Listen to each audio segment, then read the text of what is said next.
it's hard. You have to put in the work. Like I called it intentionally grieving. So I would go and do something that I knew was going to make myself really upset and cry. And maybe that was going to the cemetery, or maybe that was packing up a box of stuff that I didn't want to put away. I've learned that doing those hard, scary, daunting things open up, again, so much space for the joy and the fun and the beautiful things to come in your new part of your life, the new phase. You just lost your loved one. Now what? Welcome to the Grief in Life podcast, where we explore this new reality through grief-colored lenses. Openly, authentically, I'm your host, Nina Rodriguez. Let's get started. What if writing isn't just a coping tool, but a way back to ourselves after loss? Today, I am joined by Shawn Dinneen, who turned to journaling to cope and make sense of her grief after losing her fiancé, John, to an overdose in 2022. That personal practice eventually became HeartStrings Journal, a line of thoughtfully designed journals for grief, gratitude, daily reflection, and everything in between. Most recently, she also created Paths of Purpose, a storytelling series featuring real journeys of those who have turned their pain into purpose. And in this conversation, she's going to share her journey from the raw grief of losing her fiancé to then finding moments of peace through solo traveling, dating again, and rediscovering her purpose after loss. Shawn, welcome to the Grief and Life podcast. Thank you so much for having me. I'm excited to be here with you. Yes, we're in this beautiful space together. And most recently, I participated in your Paths to Purpose publication. Thank you for all you've created. Yeah, thank you for participating.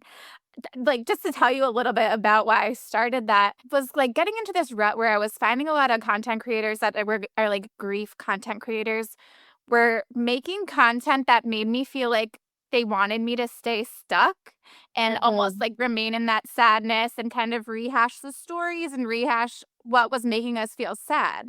And instead, I wanted to shed light on the beautiful things that can come from these painful experiences we have. Most of the features so far have been grief related, but it's open to anyone that's experienced any kind of hardships that then led them to something bigger.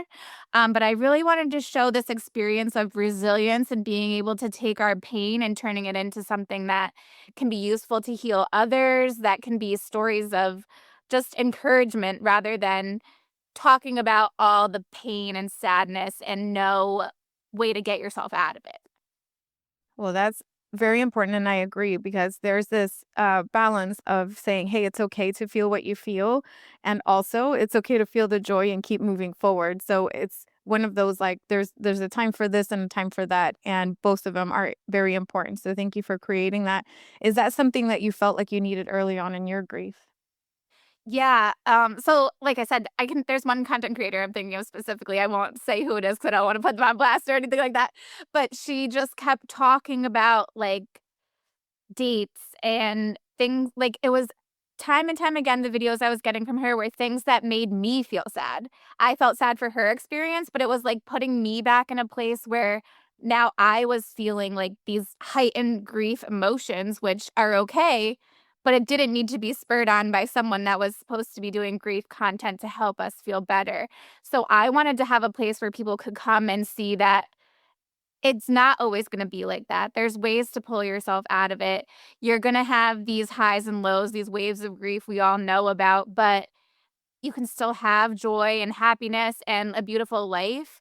And I wanted to show the people around me that I've seen do incredible things after their losses, whether it have been a spouse or a parent, a sibling, a child, whatever it might be. People have taken it in so many different directions. And I found that so encouraging that it can be this powerful tool to push you in this positive direction. And then in turn, you find yourself in this like grief community where it's just like so much support. Like, even with Get Griefy, How I Met You, we have the collective, and it's just all of these amazing people doing these incredible things. And now I also have a community of resources. So if someone needs something, I just go to my network and I say, who has something for this? And then I'll get people with support groups or podcasts or books or recommendations. So it's just really this domino effect of positivity. Isn't that ironic how it works? Because I could maybe speak for the collective in the sense that we've found so much joy and the ability to laugh and live and find hope again within this community, the context of this community, and exactly all the things that you named. It's so true. And it comes from embracing it fully. Were you a stranger to grief prior to the loss of your fiance, or was this the first time that you ever experienced grief? Yeah. So absolutely, this was I lost my grandma when I was in college. I mean, at that point we weren't super close anymore, so it was kind of just like it wasn't as impactful of a loss as when my fiance passed. Like that was the person that I was with every single day. We did everything together. He passed a month before we were supposed to get married. Like it was tragic, and it was something I had absolutely never experienced anything close to it before. So I had no idea what to do or how to handle it. All I knew was that like my life had imploded, and I knew I had to find a way to not stay stuck in that, like, sucked into the couch, just, like, pitying myself kind of feeling, because it's really easy to do that, and I think you have to really actively work to not stay stuck in that place. So, I immediately was like, I'm going to try everything. I'm going to find a grief coach. I'm going to find a group. I'm going to find a therapist. I'm going to listen to books, or listen to podcasts, read books, everything. Any tool that I could like put into my toolbox, I was trying it because I thought I could just find this like magical cure, that I wasn't going to be stuck in this little grief hole anymore, that I was going to be like, okay, I found this. I'm better. Here's the magic pill. Obviously, we all know that that's not the case, that grief is forever. But I did find journaling to be a really impactful tool for myself. I was recommended by a grief coach to start journaling, and I had never been a journaler either. So I was new to grief, I was new to journaling, I didn't know what to do, and I started just doing, like, lists. So I would make myself write 3 good things from my day, 3 bad things from my day, and then sometimes I would find that I had, like, other thoughts after that, and I would continue writing. But I always made sure that I had good things on that list, even when it felt like nothing was good at that point. That gratitude practice, even though I didn't realize that's what it was at the time, was really helpful, and, like, keeping that positive mindset and reminding myself that, like, good things were still happening, whether it was just that Dunkin' Donuts didn't screw up my coffee that day, like, the little tiny things that we could be grateful for. And then in turn, that became a kind of a reflection practice where I could look back into my list that I was making and see, oh, it was really hard for me to write 3 things. Now I have a whole list of good things, and my bad list has gotten shorter. And that growth over time was also a really nice reflection process to have to look back on. So that's how I started my HeartStrings journals, is that I printed one for myself with that like area to have the good list, the bad list, and the other thoughts. Just because I really just didn't want to write it over and over again. I wanted it to be there for myself. And people saw that and they were like, "Where did you get that? That's such a good idea." And so it just spiraled from there. I love to do like graphic design kind of things. So now I have over 80 different journal covers with different prompted insides or blank line inside, depending on what people want. I was also writing letters, which I found really cathartic. Like I said, I was brand new to grief. I never was someone to visit a cemetery. I never had anyone to go visit in a cemetery, so I didn't know what to do for that either. So I would keep a journal in my glove compartment in my car, and when I would go to the cemetery, I would write John letters while I was there. And so that became one of my journals as well. I have one called Letters to My Loved One. So that's intended as a place to write letters to the person that you're missing. And it was just a really nice way for me to be able to still like keep in contact with him, update on my life, tell him what I was feeling, and just have that open communication, even though it was kind of one-sided. But like it felt like that. And so, yeah, it's just kind of spiraled from there. And now I do a lot of local vendor events selling my journals. I do custom journals for people. It's always expanding. Workshops. I'm open to any collaborations, new ideas at any time. It's just really opened up this whole new world for me. That is wonderful. And I took a look at your collection, and it's not just limited to grief. There's also like gratitudes and dreams, and there's blank ones. So there's options if you're listening or watching and you're curious about this. There's other options that's not specific to grief, even though the grief ones are incredibly helpful. And was that intuitive to you to do the lists, or is that something that maybe like your therapist suggested? How did that come about? Yeah, it really was just intuitive. I was like, I don't know what to do with a journal other than in my head, it was like, when you're a little kid and you're doing, "Dear diary, today Susie was mean to me on the bus," or whatever. That's what journaling was in my head. So I was like, I need to do this in some way that is thoughtful and beneficial to my situation, and that was what I came up with. So it was a natural process for me, but now it's really become something that I can recommend to other people. I have a lot of people come up to me at vendor events, and they're like, "I can't journal. I don't know how to do that." Or so and so should journal, but they probably won't, and I get to show them my journals that I created and how simple and easy and accessible they are for anyone to do. Even if parents wanna sit down with their kids and, like, open up that dialogue of, "Let's do this after dinner, we're gonna sit down and we're gonna talk about 3 good things from our day, 3 bad things from our day," and just open up that conversation. So it's really very versatile for anyone in any experience, whether you're going through something traumatic, whether you have nothing going on, you're just kind of bored and trying to figure out your life. It's good for everyone. And I have my daily reflection journal. And then I do also have a specific gratitude prompted journal, which is all gratitude related, really simple, easy prompts. So it's less intimidating to me than just looking at a blank page and not knowing what to do with it, because that can cause frustration, at least for me. Now I'm annoyed that this is a task and a chore and it's frustrating. So the prompts make it more of a worksheet and something easy to do. It's quick and it helps you get that same benefit that the gratitude practice does or the reflection process does. Absolutely. And it is a really powerful practice. I feel like a lot of people hear, oh, journal, journal. And it's so common, and yet people don't do it. They don't take the time to express themselves onto the sheets of paper. And I like that you have the prompts because, like you said, some people do express overwhelm as to, like, I don't know where to start. I don't know what to write. Where do I even begin with the magnitude of what I'm feeling, especially if you just lost a loved one? But it is incredibly powerful to give your words, your thoughts somewhere to go, and it's private. You could do it on your own timing, and it doesn't have to be this like long drawn out, like, dear diary today on the, it doesn't have to be this very long thing. Sometimes something short and sweet that you felt like expressing to mark that day, you create that room. I've heard you say that before. It creates a room for all the other emotions to come about. Has that been your experience? Yeah, definitely. So the 2 things that were most beneficial to me in my grieving, or especially early stages, were I was going to a group. So I went to a group for young widows and I was journaling. And both of those things were when I could feel everything building up in my body and maybe I didn't necessarily know what was going on in my mind. Those things would give me that release. So if I was able to write it out, and whatever I would start with would lead to other thoughts. So it really helped me process my thoughts and my emotions and dig out the things that I didn't necessarily, or I didn't have the awareness of that's what was going on, but I could always feel it in my body. Like I could feel the tension and I could feel like that, like anxiety, like panic building almost. And when I was able to write it out and process, it really gave me a sense of relief that I hadn't felt prior to.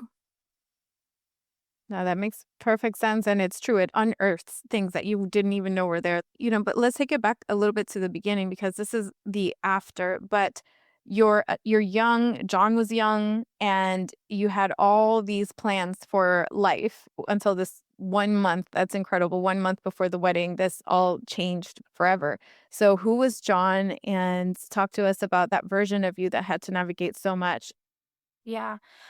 Well, he was really just an incredible person, and it's so unfortunate the stigma around overdose and people that are lost to overdose and that even struggle with addiction that are still here. Like, I have to separate them in my mind, the addict version of him and the version that I knew, because they were not the same person. And the person that I knew and the man that I was going to marry, he was an incredible person. He had so many friends, deep, close friends that he'd had since childhood. All of their moms were his mom. He was deeply loved by a lot of people. And you hear this a lot with people that have passed from overdose, that they were the light in the room. And he was that. He was always the life of the party. Like, he was who everyone wanted to be around. If he wasn't going to be at a barbecue, people didn't want to go. Like, people wanted to be where he was. He drew people to him. He would chat with old ladies in the supermarket line. Like, he was just so open and carefree. And that was not who I was at all when I met him. Like, I was very concerned about, like, what people thought of me, and I was very self-conscious, and he kind of showed me this way of life that was just, like, what are you so worried about all the time? These are just people. They're just other people. They're not judging you. You're the one judging you and you're putting it on them. And so he opened my mindset to a completely different way of thinking and living. And I'm so grateful to him for that. And he wasn't struggling with addiction for the majority of our relationship. It was maybe a few months before he passed that it really was this insanely fast downward spiral. I found out about the drug use, and I felt like I was swimming in this like quicksand trying to help him and save him, and trying to get help for someone in that situation is a battle in so many ways because people think they don't need help. They think they can do it by themselves. So he was well aware. He told me before he passed, he said, these drugs are going to kill me. And that's not what I want for myself. That's not the legacy I want to leave behind. And so we were driving to clinics that would turn him away because we didn't call first, or we would get 1-800 numbers that wouldn't answer and would say, leave a message, and you never hear back from them. The support that was needed in that time so emergently and quickly wasn't available. And it was just like, even now looking back, I don't know what we could have done differently because we tried. We tried to find different places that would just talk to him because I think he really just needed to talk and process things that had happened in his life and his personal traumas and his childhood and things that men don't necessarily typically talk about. As men, they want to suppress it all and say, no, I'm good. I got this. Everything's fine. And it wasn't. And so I think he really was like suppressing some deep rooted emotions with the drug use, and the drugs that are going around on the streets now are just so insanely powerful. If you can try them one time and not be addicted, you are extremely lucky because the mind control that they have over people it's crazy. It's unexplainable, and I am fortunate that I've never been an addict. I don't know what people get out of using drugs. I can only imagine, but it really was to me, it felt like a numbing kind of thing. And as sad as it is to say, I think that he felt he did people a favor by leaving. I don't really know how to explain it, but so much had gone down in the months leading up to his death that he did addict behaviors of asking people for money, borrowing money he knew he was never going to pay back, pawning things at the store. He got himself into such a hole with all of these people that he knew that deeply cared about him and would have done anything to help him. I think he got himself in a situation where he didn't know how to repair that. And so was just digging the hole deeper and deeper and deeper. And I really think that he thought he did people a favor, not by intentionally overdosing. Of course, he didn't do that. But I don't think, I think that was like, we're all lucky that he's not there to burden us anymore. And that's, of course, not the case. His friends still message me years later saying how much they miss him. There's still people sending me Snapchats from going to visit his grave site, posting on his social media pages. He's still so missed by so many people because he was that huge, energetic personality. And it's drugs are just such a horrible thing. And I wish there was more we could do to make people understand and more we could do to help people that are suffering from addiction rather than just assuming that they're a junkie or some terrible person, because that's not the case. That's someone's fiance, that's someone's brother, that's someone's parent. They're just humans and they got themselves in a bad place, but there's usually still the best people that we know. Thank you so much for sharing and speaking so candidly, because that is a refreshing take, especially from somebody who can absolutely relate to everything you're saying. John sounds like he was a light, a wonderful person, clearly very loved, and a wonderful partner. And also, we are human and we have our struggles. And I always revert back to this quote by Dr. Gabor Mate. It says, "Do not ask why the addiction, ask why the pain." The source of so much of this is deep, deep pain that has not been dealt with, like grief or trauma or something happened. And it's incredibly overwhelming. We don't know the depths to which somebody's affected. Like you said, it could be childhood, it could be one life experience, multiple things. Some people just have a natural sensitivity to life, which is what makes them so wonderful and so lovable and such a light. I could relate in that. For example, my brother was the same way. He was the person that lit up the room. So funny, so lovable, would walk old ladies across the street, would help people whose cars got stuck on the side of the road, would pick up turtles from the street so they wouldn't get squished. Like these gentle hearts, they're so beautiful, they're so loving. And also there's something that deeply burdens them. And I believe that addiction is a way to self-medicate, to self-soothe, to calm our nervous system in a world that they don't feel like they have many other options. So I don't want to speak on their behalf, obviously, because we don't know, but thank you for speaking about the reality of loving somebody who struggles with addiction. And I know one thing for sure, they don't want to leave that way. I know that for sure. This is not what they imagine for themselves. A lot of people think, oh, they choose the drugs over me. No, they don't even want this for themselves. It really is like a hijacking of mind, body, spirit, all the things. So thank you for that. And we honor him through this conversation as well. He was more than just that endpoint. Yeah, you almost just want to beg them to love themselves as much as they give love to everyone else. Yes, So it's hard. truly. And so in your early 30s, new widow, in this new paradigm of a month from now, I was supposed to have a wedding and now I'm facing a funeral and life without him. So, obviously journaling helped and you went solo traveling. So I've always loved traveling, but if you had told younger me that I was going to go on a solo travel trip anywhere, I would have been like, no, I'm not. That's crazy. I would never do that. But I found this travel group. So you go as a solo traveler, but you meet up with a group of other solo travelers. So everyone there is on their own, but you're not alone. You have this group. I needed to go see something in the world that made me believe that life was still going to go on and be beautiful and give a shock to my system. So I did this solo travel group trip it's called FTLO Travel, for the love of travel. And it's for people in my age range. I think somewhere between 25 and 40 is the age range.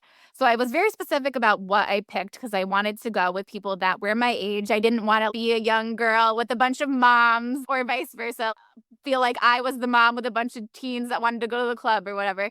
So I picked my trip very intentionally and I went to Ireland and Scotland.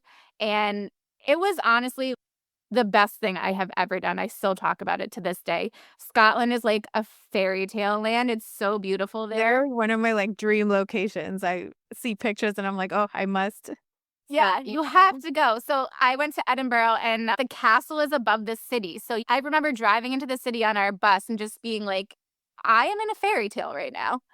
And on top of it, nobody there knew me. So at that point, I just got to be whoever I decided I wanted to be. No one knew that my fiance had passed away. No one knew my story, my trauma, and my grief, and my sadness, and all these burdens that I was holding in. I just got to feel normal for a minute because I didn't have to have people checking on me or treating me like I was made of glass or not knowing what they could say and couldn't say to me. So I just got to experience life authentically in whatever way I decided in that moment that I wanted to. So in so many ways, it was just like I said, that shocked the system that I needed to be like, okay, we can do this. We're going to pull ourselves up by our bootstraps and life is going to still continue and we're going to find moments of joy and happiness and go see these amazing places and know that he's still there with me in spirit because I would find things along the way and be like, no way. The signs are just crazy. Once you start noticing the signs will blow your mind.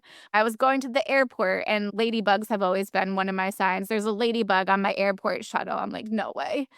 We went to this big, beautiful church with stained glass windows, incredible. And then there was a place where you could light a candle for your loved one so that they could remain there with you. And all these nice little things happened along the way that I knew I was meant to be there in that place and time. And that I was on the right track and doing the right things, and this is where my journey was supposed to take me. So would highly recommend to anyone. If you have the funds to do it, it was really, truly an amazing experience.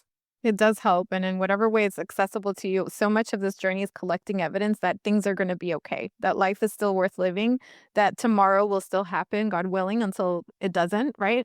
And in the meantime, we keep moving forward. So it's beautiful that you did this intuitively, and definitely traveling helps if that's an option. Did you happen to meet somebody that you could relate to their story during that trip? Sometimes these little synchronicities happen, or was it completely detaching from the reality of the loss in that moment?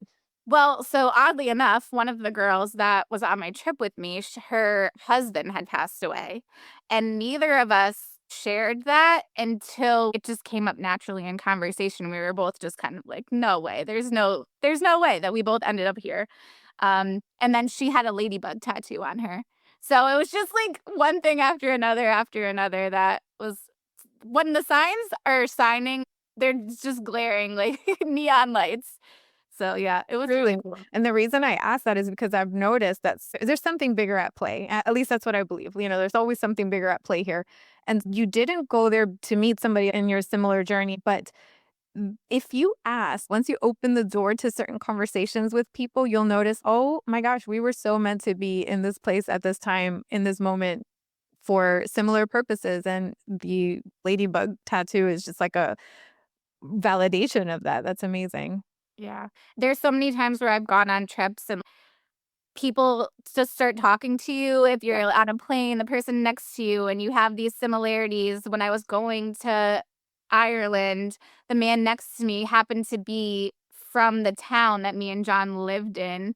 And on the way back, I had this woman and she was reading a grief book next to me, and I happened to have one of my journals and was able to give it to her. So it's always happening around us, and we kind of think that grief is this isolating experience, but the more I'm open and vulnerable about sharing my experiences and talking, the more you realize this is an experience that most people have and can relate to, and then you just find these little connections all over, and it makes you feel like you're less alone. 100%. And I love that. I love that you were able to notice that and then give her one of the journals. And who knows what ripple effect that's had in her life. And whenever she picks it up, I'm sure she remembers that moment. It's these little synchronicities, personally, the quiet ones that we notice on our own, and also the ones that we get to share with other people. It's so beautiful. And that was not that long ago. It's 2023. You embarked on this personal journey immediately, it sounds like. And also, now I understand you have a new partner. And I know that could be a very strange experience and a very confronting experience for somebody who's lost a life partner. How do you open that door again to love and to welcome a new person in your life? Yeah, honestly, it's so bizarre. Um, I mean, dating is kind of like a sucky thing to deal with anyways. There's so much failure involved because you're trying people out and it doesn't work, or you have to go and sit for an hour and have dinner with someone that's kind of weird or whatever. But I I forced myself to just try. So I got on dating apps and did all the things. I went on dates and it was really hard. It felt like cheating because I was I was still with my person. He just wasn't here anymore. So it really did feel like cheating for like a very long time. So I had to overcome that. And then also I had to navigate, do I start off with this topic? Do I work my way into it? Like, am I going to scare people off? What are they going to think about it? And so when I met my current boyfriend, actually, we just been together for a year. The 20th was our 1 year anniversary. Happy anniversary. Thank you. He was just so open to hearing about my experience, and I didn't catch any weird looks. I didn't ever feel weird talking to him about John. He was just very open to navigating this with me as a partner. And he's done so many kind things.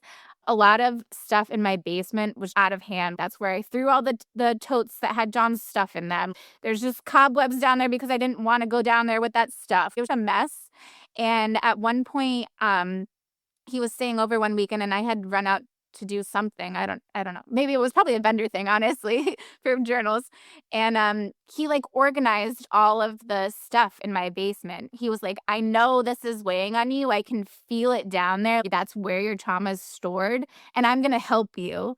And still that makes me so emotional because it was genuinely kind thing to do, to be able to see that in me, that it was too difficult for me to do on my own, and then to take so much care of not throwing away anything except for if it was truly trash and looked like trash, but just organizing things in a manner that was accessible for me to then go through slowly on my own time and get everything back under control. And he has been that way ever since, being this soft place for me to land with all my emotions and trauma and baggage and grief. He just listens. I wasn't sure I would ever find something like that. And I knew that if I were to find another partner, I wasn't going to tiptoe around the fact that I had a fiance before. I wasn't going to not talk about him. I wasn't going to not bring up like great times in my life just to not make that person feel weird, which I felt was really a struggle that I was going to run into over and over. And I never ran into that with him. And he just lets me be me.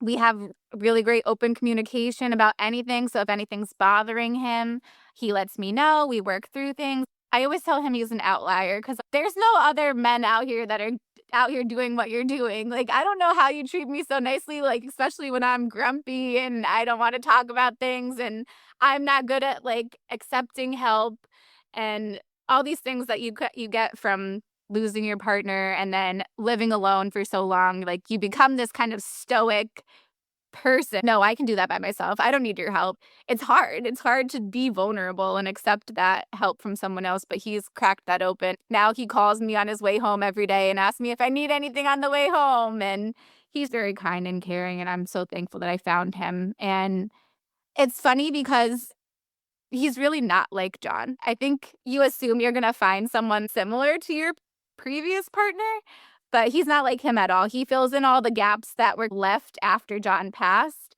And so he just meshed in perfectly with what I needed at the time and still do. Well, he sounds wonderful, and I'm so happy that you have somebody like that in your life because you're very deserving, and it's so nice to find that person. I do have conversations with widows of different ages, so later in their life and also young like yourself, and they say like, where is this one of a kind unicorn of a person? But it's true because the person that we're with feels like a unicorn, and in so many ways in the context of today's dating world, it feels very special, and it is very special. And also, somebody's newly widowed, let's say, or somebody's trying to open their heart back up in this moment. There are partners, men, women, whatever you're looking for, who are willing to walk this road with you, beside you. And it takes having that clarity of what it is that you're looking for. And like you said, you were going to talk about John and you were going to embrace the fact that this happened. It doesn't have to be every waking moment, but it has to be a part of your life because it is a reality. You didn't choose this. This happened, and this is part of how you carry him forward. And would you say that grief was a clarifier to the type of person that you were looking for in dating? Yeah, I think so. So prior to being with John, I had been in an abusive relationship for about 7 years, so for a really long time. So that was clarifying in itself of like what I was going to accept and what I wasn't. I thought I found what I needed in John, obviously not knowing what was going to come in the future with all the addiction, but it's just built on that since then, as just maintaining boundaries and not feeling bad about them and not letting how what someone else is going to feel affect me maintaining my boundaries. I've done a lot of work in therapy about boundaries because I'm such an empathetic person. I might know what they are, but it's hard for me to actually maintain them. Because I always feel bad about like how the other person's going to receive it. But boundaries are really important. And then on top of it, another one of those things where social media kind of fueled that staying stuck is I was finding in a lot of widows groups, it was just people commenting about how that was my person. I'm never going to find someone else. I'm never going to move on. I will never look. That was it for me. That's the end all be all. No, there's no conversation to it. And I just really disagreed with that mindset because you don't have to actively be looking for another partner after you've lost yours, but to be entirely closed off from the idea of it is just preventing yourself from potentially having another amazing person come into your life. So I always like to tell people, don't say these forever statements. You could say, I can't imagine what that would look like right now, or I just can't see that for myself, but maybe keep an open mind because having that closed door to anything, whether it's taking your rings off, a lot of people are hard and fast about like, I will never take my rings off. You don't know. And if you're going to stick with these never statements, you could be having someone equally as good as the person you lost come into your life, and maybe they sent them to you. I say all the time that I manifested Matt, my boyfriend, because he was everything I was looking for, and like the universe sent him to me. Just think having an open mind is really important. So huge. Yes. Grief is not this or that, it's this and that. Just because grief, especially early grief, feels like this is how your life is going to look like forever and ever and ever, that's not a true statement. The pain shifts. Two things we have guaranteed in life is that we will all go at some point, and also that life changes and it shifts, and so does grief and so does loss, and it can shift more often than not when you lean into it to joy you never even imagined was possible. And this is just one of those stories that reinforces that. And how do you honor John's memory today? Do you still have time that is just between Shawn and John in your life today? Well, so mostly I think I try to embody the characteristics that I admired so much in him. So now I will find myself chatting with random strangers at the grocery store. I used to think was so weird when he would do it, or just opening up conversation with people around me and just having more of this carefree, not so worried about people's opinions of me. And so I just try to carry that with me in the way that he was. And I know that he wouldn't want me to be sad and mourning him and not living my life to the fullest. He would be upset about that. He would hate that. So I just try to continue doing things that bring me joy. And I know that that would bring him joy. If all of these people that we've lost are as great as we say they are, none of them would want us stuck in this sad place. They would want us out living our best lives, smiling and remembering them when we see the cardinals or we see the dragonflies. Like they're showing us signs that they're still here with us in spirit, but they want us to be happy and experience joy. So that's what I try to do the most. And share that with others. Like I try to keep people away from that stuckness. And definitely the journaling helps. And the work that you're doing with Paths of Purpose helps as well. You mentioned earlier that you do in-person events. So could you tell people, where are you located? Where can they find some of these in-person events and any other offerings that you have online? And where can they find that information as well? Yeah, so I do events all over Connecticut, different vendor fairs. So whether it's at like a winery, a brewery, a lot of the adult book fairs. I don't know if that's happening around you, but that's a big thing now around here. Kind of like the scholastic book fair you had when a kid, but reimagined for adults. I'll do journaling workshops, either incorporated to other grief events, or I did a resilience building workshop back in January that we may revisit at some point again. But again, that would be in Connecticut. I'm also working with Kate Mollison. She has a business called On Tuesdays Where we Wear Black. She's a fellow widow, and she's putting on a grief awareness and education conference that's going to be in Hartford, Connecticut in September. So I'm working with her to find sponsorships, raffles, and outreach. So I'm always getting involved in new and different things, but everything's always on my social media pages. So you can go to my Instagram, which is Heart_Strings Journals, or TikTok, HeartStrings Journals. I post everywhere. I share journal prompts. I share where I'm going to be. I share any updates, or if I have little thoughts about grief that I want to share. It all goes on social media, so you can find me there.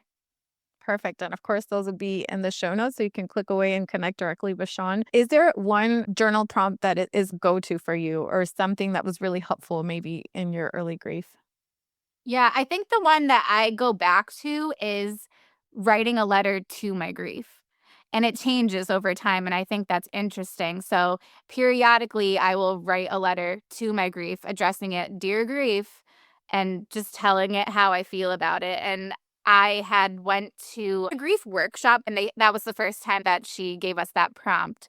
And it was eye-opening that grief's kind of like this best friend that you don't wanna have. So it was like, I hate you and you suck, but like we're in this together and you're my buddy now. So it's this weird juxtaposition, but I like to do that one every now and then just to check in and see how it's evolved and how things have changed. And how have things changed? Because, for example, in my own practice, I have a journal strictly for conversations with my brother, right? All the things that I never got to say afterwards or that I wanted to say, or updates. Sometimes it's like, hey, mom and dad did this, and your turtle has a new pond, or I got a dog, or, just things that I wish he would know. And I trust that if he receives it somehow, is being able to communicate these things in a loving way and give them a form of expression. So how have you seen your journal entries evolve? And what would you say to that like earlier version of you from Yeah. today's perspective? I think I would just tell myself that it's not going to be this heavy forever. So it's still hard and it's still sad and there's still that hole. But I'm sure if you're in the grief world at all, you've seen that picture of the jar with the ball in it. And it's like the jar gets bigger, the ball stays the same size. That's really how it is. It feels for me. It's not crying every day and it's not this extreme sadness. There really are ways to manage it where you can still honor that person and honor that relationship, but it doesn't need to be so heavy all the time. It will get lighter and easier to manage, and you'll find people that help you carry it as well. So in the beginning, I lost a lot of connections and a lot of friendships and people that they weren't serving a purpose in my life anymore. If anything, they were dragging me down in a time where I was already down as far as like I felt I could go. But now I have people that lift me up and different pockets of people. So if I do need to talk about John, I have people to go do that. If I need to talk about grief or if I need to talk about whatever, I have different little pockets of people that I can go through for different things. So it's all doable. It feels like it's gonna be terrible forever, but it grows and it can become something bigger and better if you try. You have to put in the work. I'm sure sometimes when I talk about this stuff, oh, it sounds so much easier. It's easier said than done. It's hard. You have to put in the work. Like, I called it intentionally grieving, so I would go and do something that I knew was gonna make myself really upset and cry, and maybe that was going to the cemetery, or maybe that was packing up a box of stuff that I didn't wanna put away. I've learned that doing those hard, scary, daunting things open up, again, so much space for the joy and the fun and the beautiful things to come in your new part of your life, the new phase. Such wisdom in that because it's so true. The leaning in part, it seems counterintuitive at first, but it's the allowing yourself to cry. When you feel overwhelmed, put on a sad song and just let it cry. Yeah. By the end of the song, you'll probably feel better and you can be like, oh, okay, where was I? Going back to your in person events, I think you were talking about the focus is more on resilience after loss. Is this specific to widows or is this open to everybody? Nope, it was open to everyone. So we did it around New Year's because it was a shift in mindset from New Year's resolutions that are these lofty goals, and we wanted to build more actionable plan to get yourself where you needed to be. So I've tried to intentionally move myself out of a grief specific niche and into this more, if you've been through hardships, there are ways to find a way out of it and to build resilience and to go on whatever path you're wanting to go on. So I don't want it always for myself to be a specifically grief focused. That's where my story came from. But I want anyone who's struggling with anything, whether you've gone through an abusive relationship, whether you've gone through trauma as a child, there are ways to shift your mindset and lead yourself on a different journey than what you currently are doing. But you have to do it intentionally and you have to focus and you have to put the work in. And in your own opinion, what does resilience look like after loss? So for me, resilience is intentionally putting in that work to know that you want more and better for yourself and to not let yourself stay stuck in these sad points and sucked into that bedrock kind of situation, forcing yourself to do things out of your comfort zone or things that might seem scary. Like the worst that's gonna happen is maybe you go somewhere and you go home. You don't wanna be there anymore. Like, you get to do whatever you want, but part of doing whatever you want is having that life that you want that looks different than what you're currently feeling, and there is a way out. So, resilience to me is just putting in that work and that focus to get yourself to achieve whatever your goals and dreams are for yourself and your life. Beautiful. And we're getting to the end here, and I just want to give you the floor to say or touch on anything that feels important to touch on in this conversation. What else I have to say? I feel like I've said a lot here. We touched on a lot of things. Um, I think just if you are in a spot where you're like really deep in your grief, you don't know how to get out. I was told this to someone recently. I was like, look for your griefy people. Like, you have to find your griefy people. And for us, it's the collective from Get Griefy magazine, but there are pockets of them everywhere. Find yourself a grief group, find yourself a support group, go try a book club. Like, try things until you find something that works for you because it's not a hopeless situation, even though it might feel that way. Shawn, you are such a light. Thank you so much for this time for sharing your story. I know it's going to help many. And again, if you're listening or watching, just make sure you check the show notes for all of the links to get your HeartStrings journals. If you want to submit a story for Paths of Purpose, I'll also include that link. And just to connect with Shawn and her beautiful work, thank you again for being here. And thank you so much for being you. Thank you. It was so nice chatting with you. That's it for today's episode. Be sure to subscribe to the Grief and Light podcast. I'd also love to connect with you and hear your thoughts and your stories. Feel free to share them with me via my Instagram page at Grief and Light, or you can also visit griefandlight.com for more information and updates. Thank you so much for being here, for being you, and always remember, you are not alone.